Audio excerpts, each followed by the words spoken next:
বিভিন্ন প্রভাবশালী ব্যক্তিদের দ্বারা থ্রেট পাচ্ছি যে তুমি মামলাটা তুলে নাও। ওকে রিহ্যাবে পাঠানো উচিত নাকি ওকে চিকিৎসা করতে পাঠানো উচিত, ওনারা যদি সেটা মনে করেন সেটাই।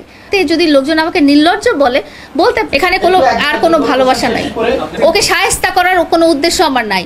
আমার উদ্দেশ্য হচ্ছে যে কেউ যেন আমার মতো ভিকটিম না হয়। এতটা ভালোবেসে ওকে আমি কি দেই নাই দুনিয়াতে, না আমি তার সাথে থাকবো না এটা কোনোদিনও বলিনি। এটা লাস্ট যখন মারামারি হয়েছে আমার রিলেশন শেষ। হ্যাঁ হ্যাঁ হ্যাঁ, পরের দিন আমরা দেখলাম কেন বলেছি আপনাকে বলি, কেন গিয়েছি সেটা বলি। না না না, আমার কথাটা শুনেন। আপনি খালি কোয়েশ্চেন করেই যাচ্ছেন। 29 তারিখে আমি স্ট্যাটাস দিয়েছি 30 তারিখে, ঠিক আছে? 29 তারিখে আমার বাসায় এসেছিল। আমার মনে হয়েছিল যে এটা জানানো জরুরি যে 29 তারিখে আমার বাসায় আসার একটা লাইভ আছে, ফেসবুকে চলছে। আপনারা দেখছেন যে ও আসছে আমার বাসায় লাইভে, এটা ভিডিও না, ঠিক আছে? ও আসছে আমার বাসায় লাইভে, তার মানে কি? কিন্তু আমার সাথে তো ওর রিলেশন নাই, সেই জন্য আমি বাধ্য হই স্ট্যাটাসটা 30 তারিখে দিয়েছি যে আমার সাথে ওর সম্পর্ক নাই। এটা নির্লজ্জ। আমি জানবো না কেন? আমি কি মানুষের কমেন্ট পড়ি না? আমি জানি। আমি একজন মানুষকে ভালোবাসি এবং তার কাছে বারবার আমি তাকে ঠিক করতে যাই বা তার কাছে আমি তাকে ফিরিয়ে আনতে চাই। এটাতে যদি লোকজন আমাকে নির্লজ্জ বলতে পারে, বাট আমার মনে হয়েছে সে আমার ভালোবাসার মানুষ। এবং আমি 30 তারিখের প্রোগ্রামে কেন গিয়েছি সেটা তো আমি বলেছি যে ও এবং ওর দুজন প্রভাবশালী মানুষ আমার বাসায় 29 তারিখে এসেছিল। বাকিটা আপনারা বুঝে নেবেন। এখানে কোনো ভালোবাসা নাই, এখানে আর কোনো ভালোবাসা নাই। আপনার ভিডিওগুলো যখন অনলাইনে যায় সবাই আপনাকে খারাপ কমেন্ট করে, সেই ক্ষেত্রে আপনার অনেকে ভাই এটা আমি মামলার ব্যাপারে কথা বলতে এসেছি। এগুলো আমার এই সব বক্তব্য আমি দিতে আসিনি যে কে কমেন্ট করলো কে কি করলো। আপনারা যেহেতু আপনারা বলেছেন যে 2 দিন পর সংবাদ সম্মেলন করে আপনারা বলেন, আমি আজকে ছাড়া আমার মনে হয় না যে আমি আপনাদেরকে ডেকে কখনো বলতে চেয়েছি। আপনারাই নিজেরা আমাকে মোবাইলে টেক্সট করেছেন, নিজেরা কল করেছেন, সবাই জানতে চাচ্ছেন মামলার ব্যাপারটা, আমাকে ফোন করেছেন, আমার অ্যাসিস্ট্যান্টদেরকে ফোন করেছেন। সেই জন্য আমি ক্ল্যারিফাই করার জন্য আজকে বসছি। এছাড়া আমি আসিনি, না না না, এছাড়া আমি আসিনি। মামলা কন্টিনিউ চলবে, মামলা এই যে বললাম যে ওকে শায়েস্তা করার কোনো উদ্দেশ্য আমার নাই। আমার উদ্দেশ্য হচ্ছে যে কেউ যেন আমার মতো ভিকটিম না হয়। এতটা ভালোবেসে ওকে আমি কি দেই নাই দুনিয়াতে, আপনারা নিজেরা দেখেছেন।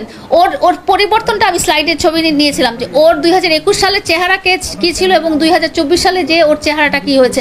আপনারা নিজেরা যারা সোশ্যাল মিডিয়াতে আছেন তারা দেখেছেন। এই পরিবর্তনটা করতে কিন্তু আমার যথেষ্ট কষ্ট করতে হয়েছে, যথেষ্ট এফোর্ট দিতে হয়েছে। তারপরে কিন্তু আজকের প্রিন্স মামুন, আপনারা 2021 সালের প্রিন্স মামুনের সাথে 2024 সালের প্রিন্স মামুনকে মিলিয়ে দেখবেন। আমি যদি ওটা সুস্থ করতেই পারতাম তাহলে তো আমার ওই অভিযোগটা করার দরকার ছিল না।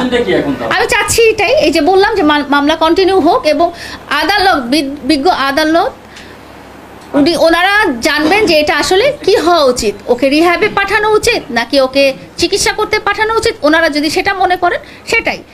আমার আদালতের কনভিন্স করার পাওয়ার খুব বেশি। আপনি কি তাদের কনভিন্স করার পাওয়ারে আবারো হেরিকে মামলা থেকে সরিয়ে আসবেন নাকি এটাতে অটল থেকে আপনি সর্বোচ্চ শাস্তিটা কি চাচ্ছেন? আমি এই মুহূর্তে যেটা হচ্ছে যে আমি নানা রকম থ্রেট পাচ্ছি। যে এতদিন আমি ভিতরের থ্রেটে ছিলাম, চাপের মধ্যে ছিলাম, এখন আমি বাইরে থেকে থ্রেট পাচ্ছি তুমি মামলাটা তুলে নাও। বিভিন্ন প্রভাবশালী ব্যক্তিদের দ্বারা থ্রেট পাচ্ছি যে তুমি মামলাটা তুলে নাও। তো আমি ডিসাইড করেছি যে আমি মামলাটা কন্টিনিউই করব এবং আদালতের প্রতি সম্মান রেখে বলছি যে তারা যেই ডিসিশনই দিবেন, তারা যদি বলেন যে মামলাটা মিথ্যা ছিল তাহলে আমি সেটাই রাজি হব। এটা আপনার ধারণা নাই দেখে আপনি বুঝতেছেন, এই জন্য এটাই বললাম। অবশ্যই আছে, এটা আমি বলেছি বিকজ এই যে আমি বললাম আমার উপর ক্রমাগত চাপ আসতেছে, বিভিন্ন লেভেলের মানুষজন আমাকে চাপ প্রয়োগ করছে এবং হুমকি দামকি দিচ্ছে যে যাতে আমি মামলাটা তুলে নেই। প্রভাবশালী ব্যক্তিরা আমাকে ফোন করে সামনাসামনি আমাকে জানাচ্ছেন যে তুমি মামলাটা তুলে নাও। নামগুলো আমি এই মুহূর্তে বলবো না। ওই সব ধরনেরই প্রভাবশালী, ছোট বড় সবাই আছে।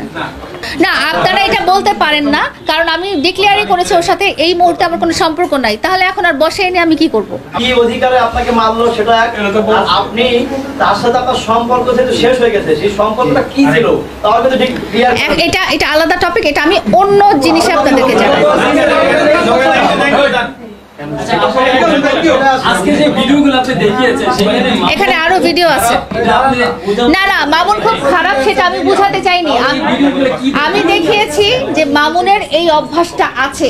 আমি দেখাইনি কিন্তু মামুন মদ খাচ্ছে, আমি দেখাইনি মামুন হিরোইন খাচ্ছে, আমি দেখিয়েছি মামুন লোকজনকে যে মারে এই অভ্যাসটা মামুনের মধ্যে আছে। আপনাদের এই সংবাদ সম্মেলনের উদ্দেশ্য কি, আমরা কি পেলাম সেটা বলুন। সেটা আপনারাই বলেন, আপনারা কেন আমাকে এই কয়েকদিন ফোন করে করে পাগল করে দিয়েছেন যে একটু দেখা, আপনি হয়তো না করলেও আপনার সহকর্মীরা করেছে, এই জন্যই বলা। কোনটাতে বলেছি আমি মাদক নিয়েছি? ভিডিও যেগুলো উপস্থাপন করেছেন সেগুলোর মধ্যে দেখা যাচ্ছে যে একটা স্বাভাবিক ছেলে কিভাবে থাকে আর মাদক নেওয়া হচ্ছে কিভাবে থাকে। এখন মামুনের একটা অভিযোগ আছে, আপনিও মাদক নেন, আপনার হাতে অনেকগুলো কাটা আছে, আপনি কি বলবেন?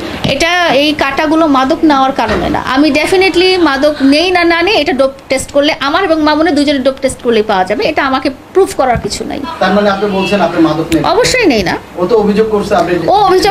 অভিযোগ আমি কি আপনাকে কোনোদিন বলেছি যে মামুন মাদক নেই, এই কথাটা আমি আপনাকে এখন বলেছি? আপনি অবান্তর প্রশ্ন করে আপনাদেরকে আমি যেই ফোকাসের কারণে, আপনি মামুনকে ক্ল্যারিফাই করবেন, যেই কারণে আপনাদেরকে ডেকেছি, যে আমি এই যে ভাইয়া জিজ্ঞেস করেছে যে আপনি কেন এই কথাটা বললেন, যে আপনাকে আমরা কালকে নাও দেখতে পারি, একটা